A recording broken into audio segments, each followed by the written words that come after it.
Coming up, an eclectic Indiana traditional that marks a truce in the battle of the sexes. I tend to favor contemporary architecture, and my husband wanted a traditional home. An Arizona adobe for a couple whose passion is all things Native American. Quite an experience to be able to live with a material like this. And an oceanfront getaway perched high above sizzling Miami Beach. Where better to be transported from the realm of New York City to this? They're all next on Homes Across America.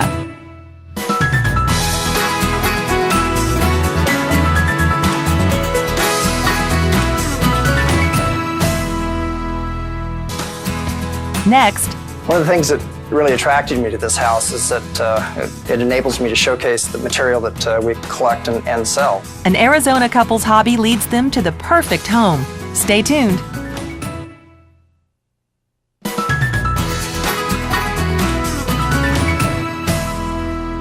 Imagine you're a collector. Next, imagine having a collection so big that you need to buy a whole new house to show it off. That's what happened to this couple, and their Native American artifacts now fill every room of their Arizona home.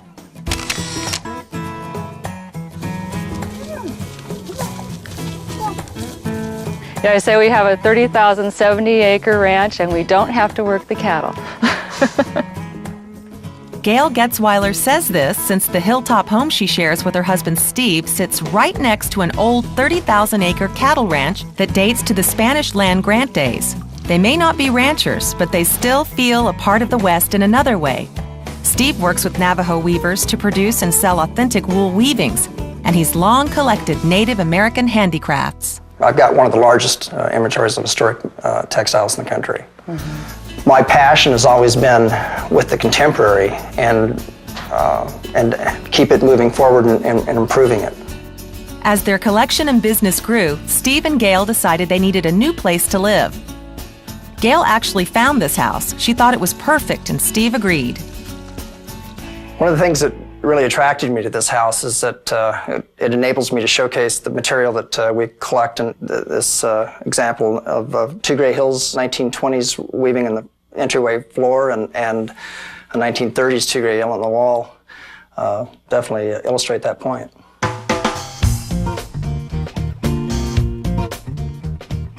Gail and Steve have an impressive collection of arts and crafts furnishings, too.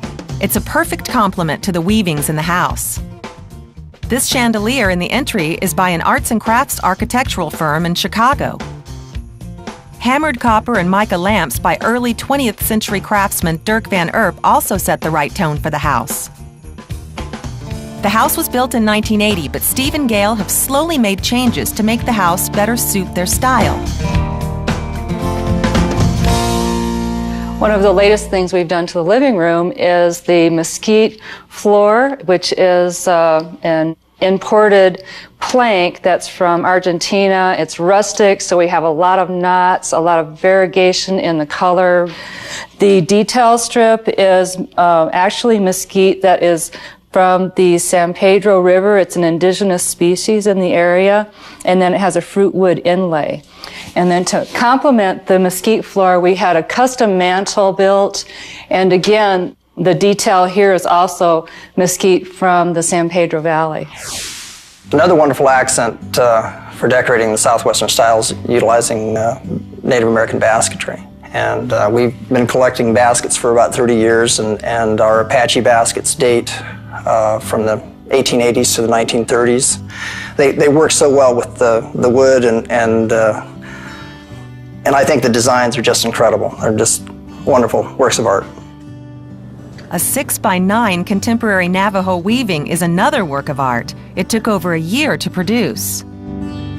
This element here represents Navajo deities they're called Yays, and these are water bug elements there, which is an important symbol to the Navajo. It's a masterpiece of contemporary Navajo weaving. Traditionally, women do the weaving in the Navajo culture, but Steve has one unique rug woven by a Navajo medicine man. The arrows represent the 4 seasons and the 4 directions of the wind. Some of Steve and Gail's more historic weavings are in the dining room. The latest room that I put together here is the dining room, and the find that brought it all together for me is the light fixture. It's a Handel company light fixture from between 1900 and 1910. Extremely rare and, to my mind, very beautiful. Accents everything in the room very well. This matching set of 10 arts and crafts style armchairs for the table was a rare find too. Most of the rooms in Steve and Gail's home have Navajo rugs, including the master bedroom. And even though they're works of art, Steve and Gail don't hesitate to put them to good use and make themselves comfortable. I think every room has, especially in this house, has such a wonderful quality. My office, I've got a copper bird feeder right out front so I can work and enjoy the outside. So we're enjoying the inside as we're enjoying the outside. And it's kind of the best of both worlds. We don't have a window covering in the house. Yeah. I mean, our nearest neighbors are a quarter mile off, and it just opens, it brings the outside in. One of the things that sold us on this house were the great porches. This one's just off the living room. We enjoy it a lot. We have the north and south porches, and here we can come out, watch the moonrise, the sunset, and enjoy the great views. It's wonderful. It's a great place to wake up. The sunrises are just as dramatic as the sunsets. And, I don't think that we could have found another place that would have fit him better. Or that would have fit their impressive collection. It's quite an experience to be able to live with a material like this. It's an enjoyable art form, and being Native American just adds that much more spirit to it. I mean, it really is a spiritual thing for us to enjoy it, and it's pretty great.